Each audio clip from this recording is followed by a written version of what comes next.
السلام علیکم، میں ہوں عارفین صدیقی اور آپ دیکھ رہے ہیں آمنے سامنے۔ ہر موڑ پہ مل جاتے ہیں ہمدرد ہزاروں، شاید میری بستی میں اداکار بہت ہیں۔ حقیقی معنوں میں اداکار ہوتے ہیں جن کا دال دلیہ ہی اداکاری کے ذریعے چلتا ہے، لیکن تاہم ان کا اداکاری سے ہی، ان کا میلہ ٹھیلا بھی اداکاری سے ہی چل رہا ہوتا ہے۔ یوں سمجھ لیجئے کہ یہ بات ایسے ہی بس ذہن میں آئی تھی اور میں نے کر دی، لیکن اس کا میرے موضوع سے کوئی تعلق نہیں ہے۔ پاکستانی سیاست کی اگر ہم بات کریں تو پاکستانی سیاست اس وقت اپنے ایک عجیب و غریب موڑ پر آ کر کے کھڑی ہو گئی ہے، جہاں پبلک، اگر ہم اس کا پرسپیکٹو دیکھیں تو پبلک کو اب نہ حکومت کا بھروسہ رہا ہے، نہ ہی اسے اپوزیشن کی جو ہے وہ ٹیکنیکس سے، اس کی پولیٹکس سے اتفاق رہا ہے۔ اس وقت حکومت اپنی الگ لنترانیاں سنانے میں مصروف ہے، اور اپوزیشن جو ہے وہ اس نے بہت ایک مریل سی آواز میں، ایک منحنی سی آواز میں، ایک بالکل آؤٹ آف ٹائم کر کے، اور ظاہر ہے کہ جب آپ نیم دلی کے ساتھ کوئی کام کرتے ہیں تو اس کا رزلٹ کیا ہوتا ہے، یہ آپ بھی بخوبی جو بات بات پر آہو فغاں کیا کرتی تھی یا کرتی ہے، وہ اپوزیشن کے جسے عوامی حقوق کا خیال ہمیشہ ستاتا رہتا تھا یا ہے، اس اپوزیشن کا حال اب بات کرنا تو درکنار، سیلف سینٹرڈ پالیٹکس میں وہ اس حد تک انگیج ہو چکی ہے کہ اب اسے کچھ اور سوچتا بھی نہیں ہے۔ پیٹرولیم قیمتوں کی اگر ہم بات کریں تو پیٹرولیم قیمتیں تاریخ کی بلند ترین سطح کو چھو رہی ہیں، عوامی تفکر اس حوالے سے بڑھ رہا ہے، حکومتی بے چینی قطعی طور پر عوام کو دیکھنے میں نہیں آ رہی ہے، بلکہ ہر دوسرا حکومتی وزیر، سفیر، مشیر، فلانا فلانا کچھ عجیب و غریب قسم کی کہانیاں سنا کر کے اور ہمارا دل انورٹڈ کماز میں جیتنے کی کوشش کر رہا ہے۔ ہر آدمی کچھ ایسی باتیں کر رہا ہے جس پر یقین کرنے کو دل نہیں چاہتا۔ اب یقیناً آپ طارق فضل چودھری صاحب کے نام سے تو واقف ہوں گے۔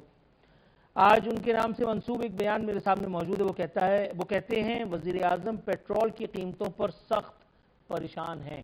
وزیر پارلیمانی امور طارق فضل چودھری، آپ ووٹنگ کرا کے دیکھ لیجئے، آپ ریفرنڈم کرا کر کے دیکھ لیجئے، آپ کوئی ریسرچ سروے وغیرہ کنڈکٹ کرا کر کے دیکھ لیجئے، پاکستان میں کتنے فیصد لوگ ان کے اس دعوے سے متفق ہوں گے، اور اس کے بعد مجھے خط لکھ دیجئے گا، اگلے دن آ کر کے میں اس ریسرچ کو خود اناؤنس کرنے کی جو ہے وہ صحیح فرماؤں گا، اتنا وعدہ میں کر سکتا ہوں۔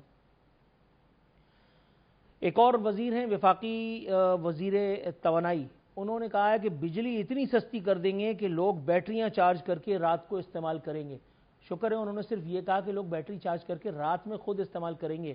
اگر وہ یہ بھی کہتے کہ لوگ یہی بیٹری، اسی بیٹری سے حاصل شدہ توانائی پھر دوبارہ ہم ایران کو بیچیں گے اور عراق تک اس کا دائرہ کار پھیلا دیا جائے گا اپنے اسی دور میں، تو بھی ماننے کے سوا کوئی اور چارہ تھا ہمارے پاس؟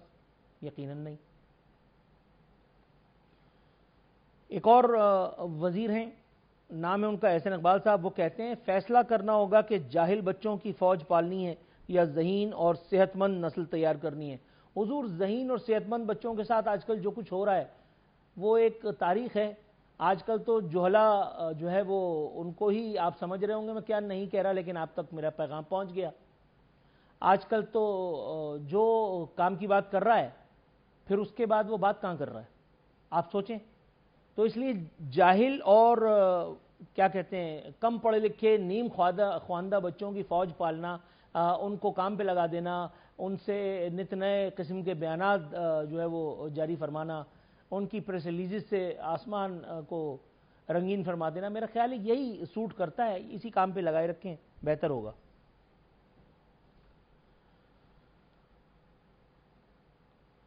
اپوزیشن کی اگر ہم بات کریں تو وہ اپوزیشن خاص طور پہ پی ٹی آئی کا نام لے لیتے ہیں۔ پی ٹی آئی کی اگر ہم سیاست کی بات کریں تو پی ٹی آئی کی سیاست کا تمام تر مرکز، محور اور منبع صرف ایک ذات ہے، اور وہ ذات کا نام ہے سابق ہینڈسم، سابق صادق و امین، سابق وزیر اعظم، موجودہ قیدی نمبر 804 خان کی آزادی، عمران خان کے بچے۔ یہ ہے پی ٹی آئی کی سیاست۔ باقی ملک میں کیا یہ ہفتے میں 2 روز اڈیالہ کے باہر جا کر کے محفل ہاؤ ہو منعقد کرنا، اس میں اپنے لوگوں کو لے جانا اور کچھ مشگافیاں کرنا، کچھ شگوفے چھوڑ دینا، یہ پاکستان تحریک انصاف کا وتیرہ ہو کر کے رہ گیا ہے۔ وہ جو کبھی اپنے آپ کو پاکستان کی سب سے بڑی اور طاقتور سیاسی جماعت بتاتے نہیں تھکتے تھے، آج زوال کے کس اللہ اکبر میں کیا کہوں موڑ پر کھڑے ہیں کہ دیکھ کر کے کچھ لوگوں کا دل تو یقیناً دکھتا ہی ہوگا۔ 73 کے آئین کے تناظر میں آج تیسرا دن ہے لگاتار مجھے بات کرتے ہوئے، وہ بھی خیر سے اطمینان میں تھی سیاسی جماعت، اس کے لوگ۔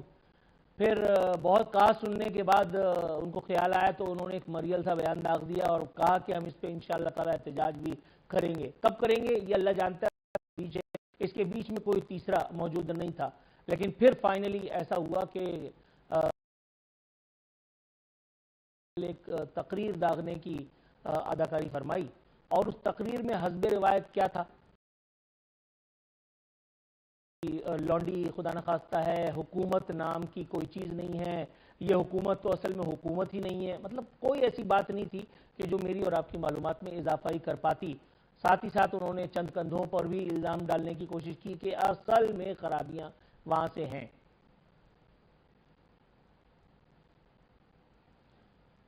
کہہ رہے ہیں حکومت بے بس ہے، کچھ لوگ طاقتور ہوتے چلے جا رہے ہیں، کیا فرمانا چاہتے ہیں، کیوں فرمانا چاہتے ہیں، یہ وہی جانتے ہیں اور ان کے قلوب جانتے ہیں۔ ایک اور موصوف ہیں جو اب چونکہ نون لیگ سے نکالے گئے ہیں تو اب انہوں نے ایک نیا سلسلہ شروع کیا ہے۔ انہوں نے فرمایا جن لوگوں کو آپ اپنی کمپنی میں مینیجر تک نہ رکھیں ان کو وزیر اعظم نہیں بنانا چاہیے۔ مفتاح اسماعیل کہتے ہیں پڑھے لکھے لوگوں کو وزیر اعظم بنا دیں۔ سر میں لوگوں کا دل دکھا سکتا ہوں، آپ کا بھی دکھا سکتا ہوں۔ آپ جن کی نوکری فرما رہے ہیں اس وقت نمبر 2 آپ ہیں، نمبر 1 وہ ہیں، وہ باقاعدہ ایک ایئر لائن بھی چلاتے رہے ملک کے وزیر اعظم ہوتے ہوئے، ان کی ایئر لائن انڈے بچے دیتی رہی، پھلتی پھولتی رہی، لیکن پاکستان انٹرنیشنل ایئر لائنز کا بھٹا بٹھا ہی دیا گیا۔ اس کام میں آپ کی سابق سیاسی جماعت نون لیگ، پاکستان پیپلز پارٹی، پھر اس کی تدفین کا فریضہ فائنلی پاکستان تحریک انصاف نے انجام دیا، اور اس کے بعد موجودہ دور حکومت میں آ کر کے اس کی تجہیز و تدفین کے فرائض انجام دے کر کے اور اس کو ایک طیارے سے بھی کم قیمت میں بیچ کر کے، اور ماشاءاللہ ثم الحمدللہ عوام سے کہا گیا کہ اصل میں یہ تھا PIA کا مسئلے کا حل۔ پڑھے لکھے لوگوں کی اگر ہم بات کریں تو پڑھے لکھے لوگوں نے اس ملک کے ساتھ جو کیا ہے وہ بتا کر کے آدمی کا دل ہی دکھتا ہے۔ پھر ایک اور خبر ہے دل دکھانے والی، وہ بتا رہی ہے کہ قومی اسمبلی میں PTI اراکین گتھم گتا ایک دوسرے کو جوتے تک مارنے کی کوشش۔ جنید اکبر صاحب اور اقبال آفریدی صاحب یہ دونوں جو ہے وہ اپنی طاقت کا استعمال کرنے کی کوشش فرما رہے تھے۔ کون جیتا اور کیوں کر جیتا، کس لیے جیتا، اس میں عوام کہاں ہے، عوامی اینگل کہاں ہے، یہ جاننے کی کوشش کریں گے اپنے مہمانوں سے۔ میرے ساتھ موجود ہیں ملک انور تاج صاحب، حاضر سروس MNA ہیں، پاکستان تحریک انصاف سے ان کا تعلق ہے۔ ساتھ ہی ساتھ رانا محمد ارشد صاحب پاکستان مسلم لیگ نواز کی ترجمانی کے فرائض انجام دیں گے، پنجاب کے صوبے سے ان کا تعلق ہے۔ دونوں معزز مہمانوں کو شو میں شرکت کا خطرہ مول لینے پر نذرانہ عقیدت پیش کرتے ہوئے سب سے پہلے میں جانے کی کوشش کروں گا رانا محمد ارشد صاحب کے پاس۔ رانا صاحب السلام علیکم سر۔ جی وعلیکم السلام ورحمۃ اللہ وبرکاتہ۔ سر آپ کی آمد کا شکریہ ادا کر چکا حضور والا۔ میں شعر جو میں نے شروع میں پڑھا تھا آپ نے یقیناً مس کیا ہوگا، میں دوبارہ سنا دوں۔ ہر موڑ پہ مل جاتے ہیں ہمدرد ہزاروں، شاید میری بستی میں اداکار بہت ہیں۔ وزراء کی اگر ہم بات کریں تو اب تو وہ اداکاری کرنے پر بھی راضی نہیں ہیں، وہ تو ڈٹے ہوئے ہیں کہ جو کچھ بھی ہم کر رہے ہیں اس میں باقاعدہ عوام کا ہمیں جو ہے وہ تعاون حاصل ہے، عوام ہمارے ساتھ ایک پیج پر ہے، چاہے عوام کا عین بھی ان کے ساتھ نہ ہو۔ وہ یہ کہہ رہے ہیں کہ جو کچھ بھی ہو رہا ہے یہ سب عالمی سازشیں ہیں، اس میں حکومتی غفلت کہیں بھی نہیں ہے۔ پاکستان میں کوئی ایک آدمی بھی آپ کی اس بات کو بائے کرنے کے لیے تیار ہے ماں سوائے آپ کے قریبی لوگوں کے؟ جی بسم اللہ الرحمن الرحیم۔ نور اللہ عرفن سے میں آپ کا مشکور ہوں، اور میں سمجھتا ہوں کہ منسٹر جو وہ فیڈرل گورنمنٹ کے ہوں یا صوبائی گورنمنٹ کے ہوں، ان کا اپنا اپنا ڈپارٹمنٹ ہوتا ہے، پھر وہ اپنے ڈپارٹمنٹ سے ہی ریلیٹڈ جو ایشوز ہوتے ہیں ان کو ٹیک اپ کرتے ہیں۔ تو میں سمجھتا ہوں کہ مسائل تو ہوتے ہیں، ہر جگہ پہ ہوتے ہیں، ہر دور میں ہوتے ہیں، ہر گورنمنٹ میں رہے ہیں، اور وہ موجود ہوتے ہیں.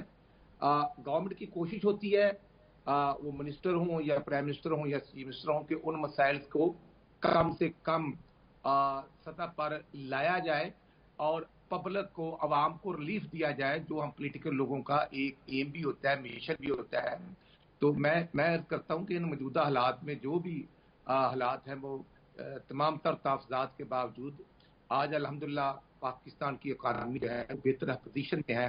اگر آپ 2022-23 کی طرف دیکھیں گے تو اس سے آج کا فرق ہے، اور وہ فرق واضح طور پر نظر آتا ہے. بالکل آپ نے اگر پی اے کی بات کی تو میں سمجھتا ہوں کہ پی اے ہو یا اسٹیل مل ہو یا پاکستان ریلوے ہو، تو یہ ادارے کوئی اتنا عوام کو بینیفٹ تو نہیں دے سکے، اور ہر گورنمنٹ ان چیزوں کو ٹیک اپ کرتی رہی ہے. وہ بے شک 2008 والی فیڈرل گورنمنٹ ہو یا 2013 ہو، 18 ہو، یا اس کے بعد میں سمجھتا ہوں کہ 2024 بھی ہو، لیکن کوشش کرنی چاہیے کہ جو ڈپارٹمنٹس دیوالیے کی طرف جاتے ہیں، جو فالٹر ہو جاتے ہیں. سر آپ نے بالکل درست فرمایا کہ جو ڈپارٹمنٹ دیوالیہ پن کی طرف جاتے ہیں ان سے جان چھڑا کر کے اور آگے بڑھا جائے، یہ بات بالکل ٹھیک ہے، لیکن یہ آدھا سچ ہے، جزوی سچ ہے. پورا سچ یہ ہے کہ کوشش یہ بھی چاہیے کہ کسی ڈپارٹمنٹ کو، کسی ادارے کو دیوالیہ پن سے دوچار نہ کیے جائے. کسی ادارے میں جبری بھرتیاں اور زبردستی کی بھرتیاں کر کے اس کو ٹائٹینک میں تبدیل نہ کر دیا جائے، اور ایسا کام کرے جو پھر اس کو قرار واقعی سزا بھی ملے، مگر ایسا ہوتا نہیں ہے. میں آپ سے توقف کی استدعا کرتے ہوئے اپنے دوسرے مہمان ملک انور تاج صاحب کے پاس جاؤں گا. ملک صاحب السلام علیکم. سر جی وعلیکم السلام. سر آپ کی آمد کا بہت شکریہ، آپ نے اپنی مصروفیت کے باوجود ہمیں وقت دیا. حضور والا ہم بات کر رہے تھے پاکستانی سیاست اور ہماری سیاسی جماعتوں کی ایک ایسی عجیب و غریب روش کی کہ جو کسی صورت بھی جمہور دوست تو نہیں ہو سکتی. حضور والا نون لیگ کی اگر ہم بات کریں تو وہ تو چونکہ حکومت میں تو ان کو اپنا سب کچھ ٹھیک لگتا ہے. اگر ہم سربراہ جے یو آئی اور جے یو آئی کی پالیسیز کو دیکھیں تو وہ صاف چھپتے بھی نہیں، سامنے آتے بھی نہیں کہ عملی تفسیر اور تصویر بنے ہوئے ہیں. وہ جو اپنے آپ کو 98% مظلوم فلاں، ایک پریس ریلیز بھی میں نے پیٹرولیم قیمتوں پہ نہیں دیکھی، اور اب تو دیدہ و دانستہ خاموشی. سب سے پراسرار اور سب سے میں سمجھتا ہوں ایک بہت ہی امبیرسنگ جو ایسپیکٹ اس صورتحال کا ہے، وہ پاکستان تحریک انصاف کی جانب سے ایک مریل سا، ایک پھسپھسا سا، ایک لولا لنگڑا احتجاج جو ہے وہ جو رجسٹر کرایا جاتا ہے گائے گائے، اور اس احتجاج میں بھی روح نہیں ہوتی ہے. مطلب جب آپ اپنے قائد کی بات کرتے ہیں، ان کی آزادی کی بات کرتے ہیں تو ہاہکار سے آسمان اور زمین دونوں گونجنے لگتے ہیں، لیکن جب بات ہوتی ہے پبلک انٹرسٹ کی تو پھر کوئی ایسا احتجاج رجسٹر نہیں ہو پاتا. اب آج آپ دیکھ لیجئے قومی اسمبلی میں جو جنید اکبر اور اقبال آفریدی کے درمیان ہوا ہے، یہ سب کر کے ایک عوام کو اور ساتھ میں پولیٹیکل اوپوننٹس کو کیا میسج کیا گیا ہے سر؟ یہ بات ایسی ہے کہ آپ بات یہ کہہ رہے ہیں کہ اپوزیشن کا یہ کام ہوتا ہے کہ حکومت کی جو غلط پالیسی ہے اس پہ تنقید کی جائے. بالکل آپ یہ اس سے میں 100% متفق ہوں. جب اپوزیشن تھی یہ اکثر مثال دی جاتی ہے کہ مریم نواز نے لاہور سے ایک لانگ مارچ کی مہنگائی مکاؤ کے نام پہ، پھر مولانا فضل الرحمان نے ایک لانگ مارچ کی پشاور سے مہنگائی مکاؤ مارچ کے نام پہ، پھر بلاول بھٹو نے ایک لانگ مارچ کی مہنگائی مکاؤ مارچ پہ. لیکن یہاں پہ ایک فرق بھی دیکھنا پڑے گا کہ جب وہ لوگ آ رہے تھے تو نہ تو راستے میں کنٹینر تھا، نہ تو اس پہ انسو گیس تھا، نہ تو اس پہ شیلنگ تھی، نہ تو اس کے خلاف 780 کے پرچے درج کی جاتے تھے، نہ اس پہ دہشت گردی کے مقدمے، اقدام قتل کے مقدمے بنائے جاتے تھے، نہ ورکرز کو گرفتار کیا جاتا، نہ اس کو زدخوب کیا جاتا، نہ اس کے خلاف ہر قسم کے وہ نااہلی اور یہ چیزیں بنائی جاتی. اس وقت جمہوریت عمران خان اس وقت وزیر اعظم تھا اور وہ ان چیزوں کو بالکل اس سے ایکسیپٹ کیا، اور جب جہاں باوجود اس کے کہ کووڈ کی وجہ سے مہنگائی تھی، لیکن یہاں پہ پوزیشن بالکل بدل مختلف ہے. پی ٹی آئی کو اسپیس نہیں مل رہا. اگر ہم اسمبلی میں احتجاج کرنا چاہے، کوئی اچھا اسپیچ کرنا چاہے جس میں حقیقت ہو، تو اس کو سینسر کیا جاتا ہے، اس کو مکمل اسمبلی کے ریکارڈ سے غائب کیا جاتا ہے. اگر ہم باہر نکلنا چاہے تو ہم پہ 780 ہے، اور اس طرح کے قسم کے جو پرچے درج کیے جاتے ہیں. اگر ہم لاہور میں نکلنا چاہے تو دہشت گردی کے مقدمے درج ہو جاتی ہے. اگر ہم پشاور ادھر اسلام آباد میں نکلنا چاہے تو کوئی تصور بھی نہیں کر سکتا کہ یہاں پہ کیا کیا ظلم ہمارے ساتھ ہوگی. تو یہاں پھر یہ کمپیرزن اگر یہ کرے کہ پی ٹی آئی کے اس طرح وہ احتجاج میں پی ٹی آئی بالکل احتجاج کرے. آپ سوشل میڈیا دیکھے، آپ پریس کانفرنسز دیکھے، آپ اسمبلی کے فلور پہ ہماری تقریری اٹھائے. جب اسمبلی کا سیشن تو تھا نہیں، اب کل سے شروع ہوا ہے، تو اس کے بعد آپ دیکھیں کہ پی ٹی آئی واحد جماعت ہے جو پیٹرولیم پہ جو لیوی لگائی گئی 198 روپے فی لیٹر، اس پہ آواز بھی پی ٹی آئی اٹھا رہی ہے. کل میں نے ایک کوشچن جمع کرائی تھی، پرسوں میں نے ایک کوشچن جمع کرائی تھی. پاکستان میں اس کو ابھی تک پیمنٹ کتنی ہوئی، اس کی بجلی کتنی دی گئی، اور اس کے مد میں پیسے کتنی دی گئی. تو آپ یہ سن کر حیران ہو جائے گی. یہ کوشچن میں نے کی تو جو میں نے ریٹن میں تو مجھے مل گیا، زبانی وہ کوشچن تھا کہ لوگوں کو 18 لاکھ ملین کے ہم نے ابھی تک اس کی بجلی لی ہے. صرف 2024-25 کی بات کر رہا ہوں. اور 18 لاکھ ملین ہم نے مفت میں ان کمپنیوں کو سے انویسٹمنٹ آنی تھی. اس میں اس کے جو مالکان کی لسٹ اگر آپ جب چاہے تو میں آپ کے ساتھ شیئر کروں گا، تو سارے مالکان ان پارٹیوں سے ہے. پیپلز پارٹی ہے، نون سے ہے، یہاں کے جو پاکستانی لوگ ہیں وہی سارے مالکان ہے. اور اس کے باوجود اس کو 3000 ارب پر ایئر صرف اس کو دی جا رہی ہے. سر یہیں رکیے گا، اسی ایک نقطے کو میں چاہ رہا ہوں، بڑا امپورٹنٹ پوائنٹ آپ نے ریز کیا ہے. رانا ارشد صاحب کے پاس جاتے ہیں. جی اچھا تھوڑا سا میں ایک اور ایکسپلین کر دوں. میں نے ایک اور کوشچن جمع کی تھی، یہ بھی انٹرسٹنگ ہے، آپ سن لیں. میں نے یہ پی سی 1 کتنا تھا، ٹینڈر کس پہ ایوارڈ ہوا، کتنے اماؤنٹ پہ، اور آج جو ریوائز ہوا ہے اس سال وہ کتنا ہے. اور اس طرح داسو ڈیم کے بارے میں اور بادشاہ ڈیم کے بارے میں نے پوچھا. تو اس کا مجھے جو ریٹن میں ملا زبانی پھر اسی وہ طریقہ اپنائی گئی. میں آیاز صاحب کے پاس گیا بھی. یہ انتہائی اہم کوشچن ہے اور یہ قوم کو معلوم ہونے چاہیے اور اس اسمبلی ہاؤس کو معلوم ہونے چاہیے. جو کوشچن میں نے ریز کی ہے تو اس کو آپ سن کر حیران ہو جائے گی کہ مومن ڈیم جو 300 ارب پہ جس کا ٹینڈر ایوارڈ ہوا تھا، جو پی سی 1 تھا اوریجنل اس کا، آج اس سال اس کو 665 ارب پہ لے گئی. 54 سال میں تو کوئی ڈیم نہیں بنا رہا تھا. عمران خان واحد بندہ تھا جس نے 10 ڈیموں پہ کام شروع کیا. اب اس ڈیموں میں یہ لوگ کمائی کر رہے ہیں. داسو ڈیم جس کا ٹینڈر 485 ارب پہ ایوارڈ ہوا تھا، آج اس کو 1720 ارب پہ لے گئے ہیں. 485 ارب سے 1720 ارب، اس میں بھی الٹا یہ کمائی کر رہے ہیں. جس طرح آئی پی پیز کے اس کے منصوبے تھے، اس طرح ڈیموں میں بھی یہ حالات ہے کہ 2025 کو مکمل ہونے والا ڈیم آج وہ 14 سال اس کے لیے ایکسٹینشن دے رہے ہیں کہ 14 سال میں یہ کمپلیٹ ہوگا. مومن ڈیم جو ڈیم 2027 میں کمپلیٹ ہونے والا تھا، آج وہ کہہ رہے تھے کہ 2032 میں وہ کمپلیٹ ہوگا. سر تھوڑا سا توقف کیجیے گا، بہت سارے نکات آپ نے ایک ساتھ اٹھا دیے ہیں. آئی ڈاؤٹ کہ رانا ارشد صاحب ایک ساتھ ان سب کا جواب دے پائیں. رانا ارشد صاحب، سر حضور والا براہ راست میں چاہتا ہوں کہ اگر آپ ان سارے الزامات کو جو خاص طور پہ میرے معزز مہمان نے اٹھائے ہیں آپ کی سیاسی جماعت کو لے کر کے اور آپ کے ساتھ وابستہ کچھ شخصیات کو لے کر کے، کرپشن کا کھلا سا انہوں نے الزام عائد کر دیا ہے. حضور والا ڈیم کی کاسٹ کیا تھی اور کیا ہو چکی، پلس آئی پی پیز کا تعلق آپ کے رہنماؤں اور ان کے فلانوں کے ساتھ جوڑا گیا ہے. یس اور نو پہلے کر دیجیے تاکہ اطمینان ہو جائے اور اس کے بعد پھر اپنا جواب بھی عنایت کیجیے. نور اللہ عارفین صاحب، میں صرف گزارش یہ کروں گا کہ جب 25 جولائی 2018 کو آر ٹی ایم سسٹم بٹھا کر ایک ٹولے کو ہمارے اوپر وارد کر دیا گیا تو پھر وہ آئی پی پیز تو تھے. کوئی معذرت سے 2023 کے بعد تو کوئی نئی آئی پی پیز نہیں بنی. اور اگر ہمارے تھے تو ان کو پکڑتے، ان کو ختم کرتے، ان کے خلاف کاروائی کرتے.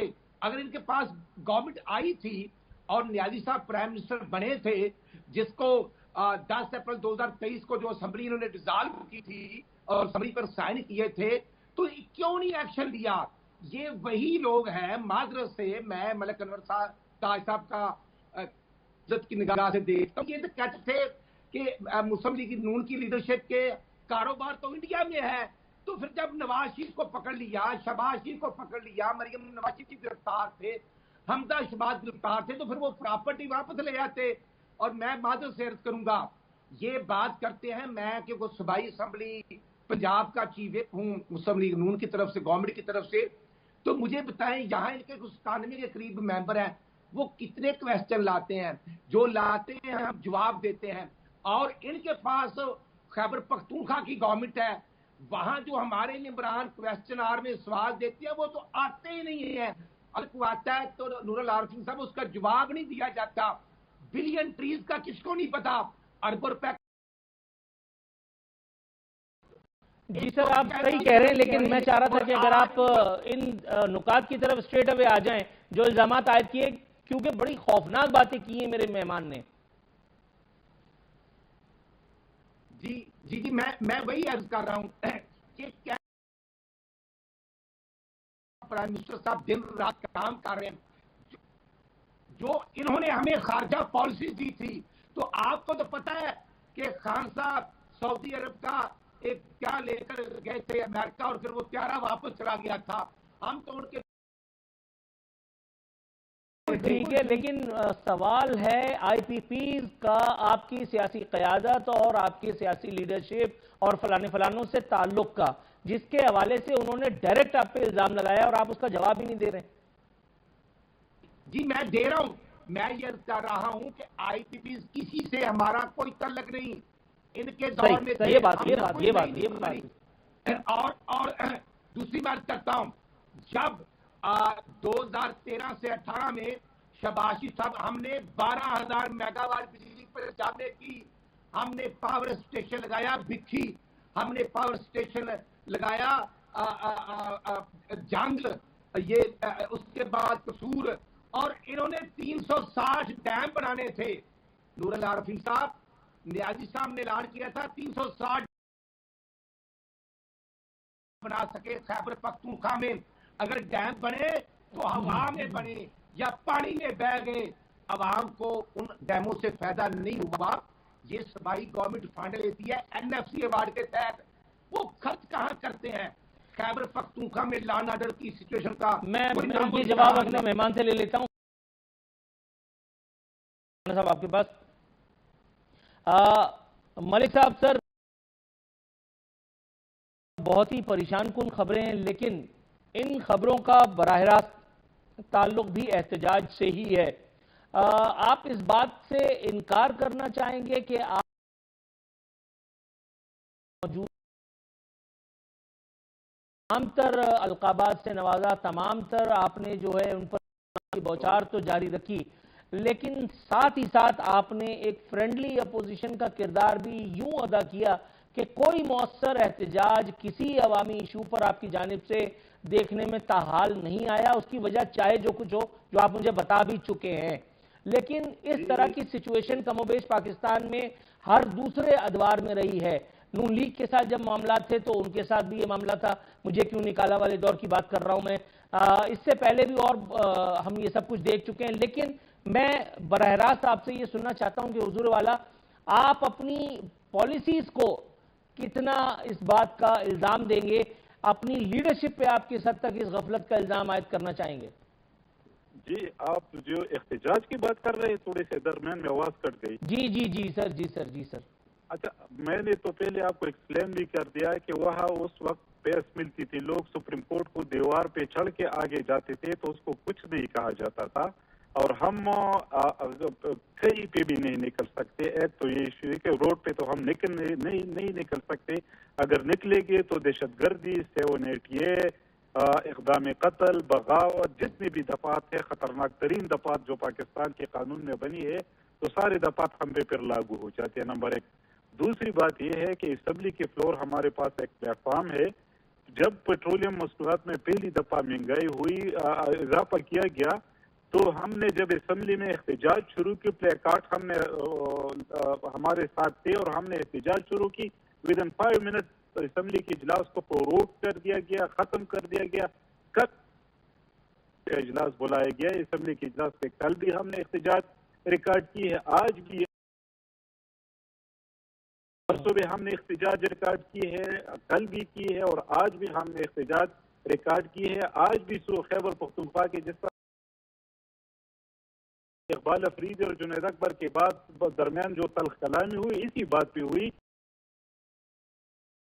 پہ بات ہو رہی تھی، اس پہ حسد قیصر نے اسپیچ کی، اس پہ نور عالم نے اسپیچ کی، اس کے بعد صاحبزادہ صبغت اللہ کی اسپیچ تھی، پھر اس کے بعد میرا اسپیچ تھی. ہم اسی بات پہ کے ساتھ ناروا سلوک بھی بند کیے جائے. ایک تو آپ لوگوں نے CNGs پہ بند کر دیے ہے، 350 MMC وہاں پہ پیدا 450 پیدا ہوتی ہے، خیر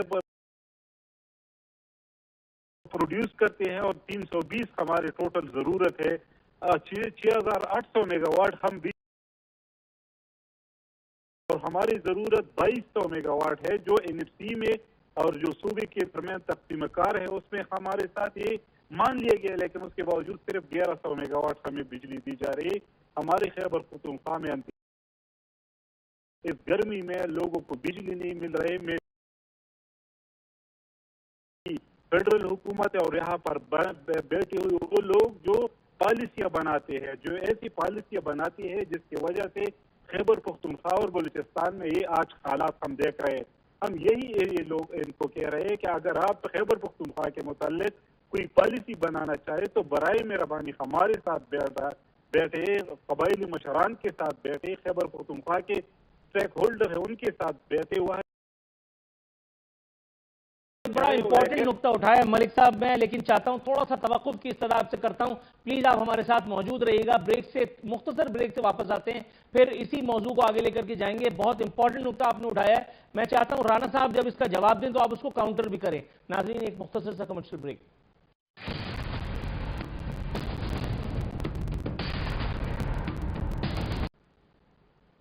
ویلکم بیک ناظرین. دستور ہمارے مہمان ہمارے ساتھ موجود ہیں. رانا ارشد صاحب، سر بریک پر جانے سے پہلے ملک صاحب نے بہت ساری باتیں کی، لیکن جو سب سے خاص بات تھی وہ یہ تھی کہ صوبہ خیبر پختونخوا کے ساتھ ان کے دعوے کے مطابق جو زیادتی ہو رہی ہے جس کا ذمہ دار انہوں نے براہ راست وفاق کو ٹھہرایا. Sir between the lines straight away اگر آپ مجھے بتانا چاہیں کہ وفاق اگر یہ زیادتی ہو رہی ہے تو وفاق اس کا مرتکب کیوں کر ہو رہا ہے اس الزام کی روشنی میں، بغیر تاریخی حوالوں کے، کیونکہ پروگرام کا وقت بہت تھوڑا سا رہ گیا ہے، پھر ایسا نہ ہو کہ آپ کی بات ادھوری رہ جائے. سر نور العرش صاحب، میں یہ عرض کروں گا کہ اچھی بات ہے جو الیکٹریسٹی ہے بنتی ہے، لیکن جب اگر میں استعمال کرتا ہوں 500 یونٹ، میں ایک مہینہ بل نہیں دیتا، میں دوسرے مہینے نہیں دیتا، میں 6 مہینے بل نہیں دیتا. آپ کلیکشن دیکھ لیں کہ 2018 سے لے کر آج تک 26 تک ان کے دور میں کتنی کلیکشن تھی اور آج کتنی ہے. وہاں پر جب بلن کے لیے جاتے ہیں واپڈا کے اہلکار تو ان کو پکڑ لیا جاتا ہے. اور معذرت سے آپ کے علم میں ہے کہ جس ایریے میں بل کی کلیکشن نہیں ہے وہاں لوڈ شیڈنگ اگر وہ ڈپارٹمنٹ والے کرتے ہیں، اور جہاں پر بل پہ ہوتے ہیں وہاں لوڈ شیڈنگ کم ہوتی ہے تو ان کے ایف پی ایس خود گریڈ اسٹیشن میں گھس جاتے ہیں. جی ہاں، اس کی خبریں آئی ہیں، قانون کو ہوا میں اڑا دیتے ہیں. اور میں سمجھتا ہوں کہ FBR ہو، فیڈرل گورنمنٹ یا صوبائی گورنمنٹ کا جو پیرامیٹر ہوتے ہیں انتظامیہ کے وہ ایک ہی ہوتے ہیں. چیف سیکرٹری صوبے کا ایک ہی ہوتا ہے، ضلع کا DC بھی ایک ہوتا ہے، DPO بھی ایک ہوتا ہے. ہاں فیڈرل ادارے جو ہیں اس میں اگر نادرا ہے، ریلوے ہے، ان کا سیٹ اپ علیحدہ ضرور ہوتا ہے، لیکن لا انفورسمنٹ ایجنسی یہی ہوتی ہیں. یہ ہمارے ساتھ کاپریٹ نہیں کرتے. اس کے باوجود ہم کاپریٹ کرتے ہیں.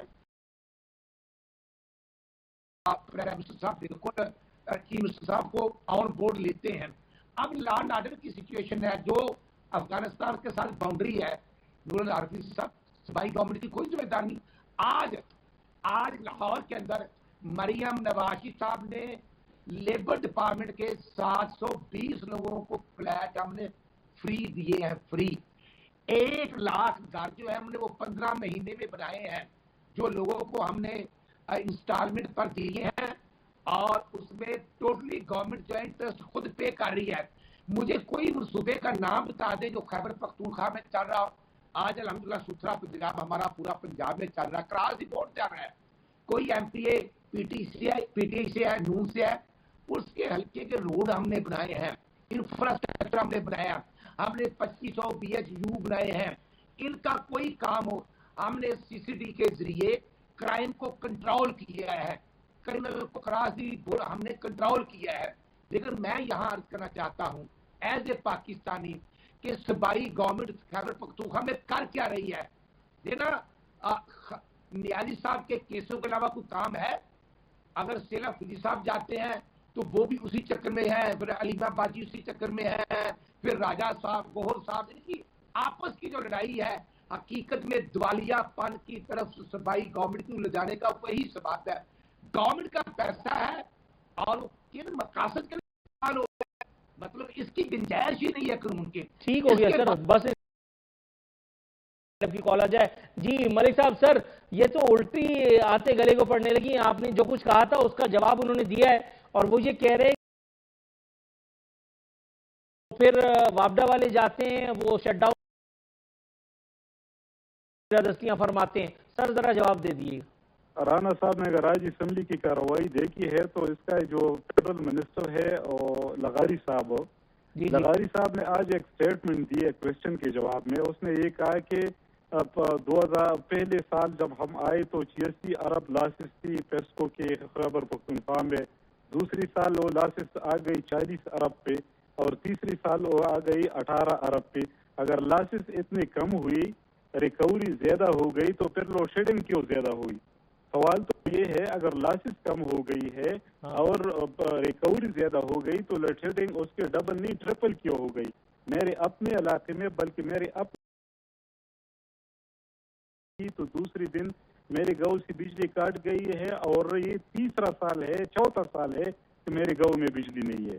صرف میں ایک گاؤں کی بات کروں جہاں کہ میں ایم اے میں ہوں, ساروں علاقے کا یہی صورتحال ہے. جو ظلم, جو جبر ان لوگوں سے ہو سکتا ہے, اور این ایف سی میں یہ تو یہ امن و امان کی بات کرتے ہیں, اور خیبر پختونخوا پہ یہ بات کرتے ہیں جو مرج ایریا ہے فاٹا, جو جس کے ساتھ وعدہ کیا تھا کہ یہاں کے 1000 ارب ہم ان کو دے گے, بھی شیئر دے گے, اور فیڈرل گورنمنٹ بھی الٹا بوجھ وہ بھی خیبر پختونخوا. رائٹ سر, مجھے امیڈیٹ شارپ کٹ کرنے کے لیے کہا گیا ہے, وائنڈ اپ کی طرف جا رہا ہوں. رانا صاحب, ملک صاحب, بہت بہت شکریہ آپ دونوں معزز مہمانوں کی آمد کا. ناظرین کل ملتے ہیں انشاءاللہ بشرط زندگی فی امان اللہ.